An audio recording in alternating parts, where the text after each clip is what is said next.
Hello friends, വെളുപ്പിന് 3 മണി. ആരും പേടിക്കണ്ട, ഇത് തന്നെയാണ് ഞാൻ എന്നോടും പറഞ്ഞുകൊണ്ട് നിൽക്കുന്നത്. അർജുനൻ, ഫൽഗുണൻ ഇവരെ ഒന്നും വിളിച്ച് ഞാൻ ബുദ്ധിമുട്ടിച്ചില്ല. അതിനു മുൻപേ വണ്ടി വരുന്നുണ്ട്. ഹോസ്പിറ്റലിൽ നിന്നും ഞങ്ങൾ സ്റ്റാഫ്സ് ആൻഡ് ഫാമിലീസിൻ്റെ നാലമ്പല ദർശനത്തിൻ്റെ പാർട്ട് 1ലേക്കാണ് ഞാൻ നിങ്ങളെ ക്ഷണിക്കുന്നത്. നാലമ്പല ദർശനം എന്ന് പറയുമ്പോൾ രാമനെയും സഹോദരന്മാരെയും കാണാൻ മാത്രമല്ല കേട്ടോ ഞങ്ങൾ പോകുന്നത്. ആദ്യം വടക്കുന്നാഥൻ, പിന്നെ ഉത്രാളി, തിരുവില്വാമല, പാലക്കാട് ഭരതശത്രുഘ്ന ക്ഷേത്രം, കേരള പഴനിയും കഴിഞ്ഞ് പീച്ചി ഡാമും കറങ്ങി വീട് പിടിക്കാനാണ് ഞങ്ങളുടെ ഉദ്ദേശം. അപ്പോൾ ഞാൻ അധികം നീട്ടുന്നില്ല. സുഹൃത്തുക്കളെ, ചെമ്പകം വ്ളോഗ്സിൻ്റെ നാലമ്പല യാത്രയിലേക്ക് ഏവർക്കും സ്വാഗതം.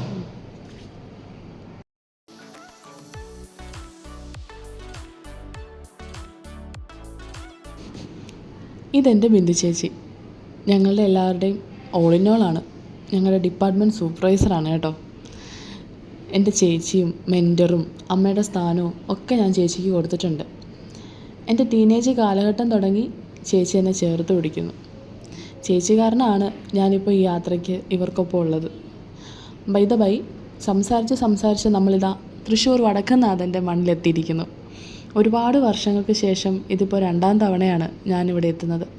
വർഷങ്ങൾക്ക് മുമ്പ് എനിക്കൊപ്പം എൻ്റെ അച്ഛൻ്റെ കരുതലുണ്ടായിരുന്നു. രാവിലെ 6 മണിയാണ് സമയം ഇപ്പോൾ. കർക്കിടക മാസം തുടങ്ങിയതിന് ശേഷം പല നാട്ടിൽ നിന്നും ഒരുപാട് ഭക്തന്മാർ വരുന്നുണ്ട് കേട്ടോ. എല്ലാവരും നാലമ്പല ദർശനത്തിനെത്തുന്നവരാണ്. ഞങ്ങളിവിടെ എത്തിയപ്പോൾ നട അടച്ചു. തിരക്കിയപ്പോൾ ഇനി 6:35 നട തുറക്കൂ എന്നാണ് അറിയാൻ കഴിഞ്ഞത്. വെളുപ്പിന് ഈ മൈതാനത്തോടെ നടക്കാനും കുറച്ച് നേരം ഈ പുണ്യഭൂമിയിലൊന്ന് വെറുതെ ഇരിക്കാനും നല്ല രസമാണ്. മനസ്സാലില പോലെ ഭാരമില്ലാതെയാവും. ദാ ഇരിക്കുന്നു മുല്ലപ്പൂ ചേട്ടൻ. മുല്ലപ്പൂ വീക്ക്നെസ് ആയിപ്പോയി. മുഴം 30 രൂപയ്ക്ക് ഞാനും ബിന്ദു ചേച്ചി അതിങ്ങി വാങ്ങി. ഭഗവാൻ നോക്കുമ്പോൾ നമ്മളൊക്കെ സുന്ദരിമണികളായിട്ട് വേണ്ടേ നിൽക്കാൻ. അമ്പലത്തിനുള്ളിൽ ഫോൺ അലൗഡ് അല്ല കേട്ടോ. ആയതിനാൽ ഞാൻ റിസ്ക് എടുക്കാനൊന്നും നിന്നില്ല. നല്ല കുട്ടിയായിട്ട് തൊഴാൻ കയറി. 6:35 ആവാതെ നട തുറക്കുകയില്ല. ഞങ്ങളെല്ലാവരും പുറത്തെ ദർശനം നടത്തിയിട്ട് വരാമെന്ന് കരുതി. ഇവിടെ ദർശനക്രമം അനുസരിച്ച് പുറത്തുള്ള ശ്രീമൂല സ്ഥാനത്ത് തൊഴുത് പ്രാർത്ഥിച്ച് പടിഞ്ഞാറേ ഗോപുരത്തിലൂടെ അകത്ത് കടന്ന് ഗോശാല കൃഷ്ണനെ വന്ദിച്ച് നന്ദികേശ്വരനെയും ഈശാന കോണിലുള്ള പരശുരാമനെയും തൊഴണം. അതിനുശേഷം ശിവഭഗവാന്റെ ഭൂതഗണമായ സിംഹോദരനെ തൊഴുത് നാലമ്പല ചുവരിലൂടെ വടക്കുന്നാഥൻ്റെ താഴികക്കുടം കാണുക. തിരിഞ്ഞ് സിംഹോദരനെ വീണ്ടും നോക്കരുതെന്നാണ് പറയുന്നത്. അതിൻ്റെ കാരണം എന്താണെന്ന് എനിക്കറിയില്ല കേട്ടോ. കാരണം അറിയാവുന്നവർ കമൻറ്റ് ചെയ്യണേ. അത് കഴിഞ്ഞ് കാശി വിശ്വനാഥൻ, ചിദംബരനാഥൻ, സേതുനാഥൻ, ഊരകത്തമ്മ, കൂടൽമാണിക്യം ദേവൻ എന്നിവരെയും തെക്കേ ഗോപുരത്തിൽ നിന്നും കൊടുങ്ങല്ലൂരമ്മയെയും പ്രാർത്ഥിക്കണം. തെക്കേ ഗോപുരത്തിനടുത്തുള്ള വ്യാസശിലയിൽ വണങ്ങി ശാസ്താവിനെയും താഴികക്കുടങ്ങളെയും ശങ്കരസമാധി മണ്ഡപങ്ങളെയും വന്ദിച്ച് പടിഞ്ഞാറേ നടയിലൂടെ നാലമ്പലത്തിനകത്ത് കടക്കണം. ഞങ്ങൾ പ്രദക്ഷിണം ചെയ്തു വന്നപ്പോഴേക്കും നട തുറന്നു.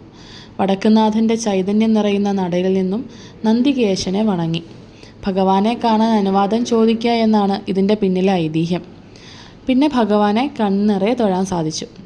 രാവിലെ നെയ്യഭിഷേകവും വൈകിട്ട് ശംഖാഭിഷേകവുമാണ് പ്രധാന അഭിഷേകങ്ങൾ. ശിവലിംഗത്തിലുള്ള നെയ്മലയ്ക്ക് 9 അടി പൊക്കമുണ്ട്, 22 അടി വ്യാസവും. ഗോവണി വെച്ച് കയറിയാണ് മുകളിൽ അഭിഷേകം നടത്തുന്നത്. വെള്ളം എത്ര ഒഴിച്ചാലും ചൂടെത്ര വന്നാലും ഇതിനൊരു മാറ്റവുമില്ല. അതിനുശേഷം പാർവതി ദേവിയെയും മഹാഗണപതി, ശങ്കരനാരായണൻ, ശ്രീരാമൻ എന്നിവരെയും തൊഴുത് വീണ്ടും ശങ്കരനാരായണൻ, ഗണപതി, പാർവതി, വടക്കുന്നാഥൻ എന്നീ ക്രമത്തിൽ പ്രാർത്ഥനകൾ തുടരണം. ഞങ്ങൾ തൊഴുതിറങ്ങിയപ്പോഴേക്കും തിരക്കധികമായി തുടങ്ങിയിരുന്നു. കേരളത്തിലെ 108 ശിവക്ഷേത്രങ്ങളിൽ ഒന്നായി കണക്കാക്കപ്പെടുന്ന വടക്കുന്നാഥ ക്ഷേത്രം ആത്മീയതയും ചരിത്രവും വാസ്തുവിദ്യയും ഒരുമിച്ച് ചേരുന്ന അതുല്യമായൊരു തീർത്ഥാടന കേന്ദ്രമാണ്. എല്ലാ വർഷവും മേടമാസത്തിൽ നടക്കുന്ന തൃശ്ശൂർ പൂരം ലക്ഷക്കണക്കിന് ഭക്തരെയും സഞ്ചാരികളെയും ആകർഷിക്കുന്നു. അതിരാവിലെയുള്ള ഈ ദർശനം, ഈ ക്ഷേത്ര പരിസരം, തേക്കിൻകാട് മൈതാനം എല്ലാം മനസ്സിൽ ആഴത്തിലുള്ള ശാന്തിയും ഭക്തിയും സമാധാനവുമാണ് നിറയ്ക്കുന്നത്. ഒരിക്കലെങ്കിലും നിങ്ങളിവിടെ സന്ദർശിക്കണം. മനസ്സിൽ സമാധാനവും സന്തോഷവും നിറയും. അപ്പോൾ ഇവിടുന്ന് ഞങ്ങൾ ഇറങ്ങുകയാണ്. അടുത്ത അമ്പലം നിങ്ങൾക്ക് ഗസ് ചെയ്യാവോ? കമൻറ്റിൽ അറിയിക്കണേ. അപ്പോൾ പാർട്ട് 2 കാണാം.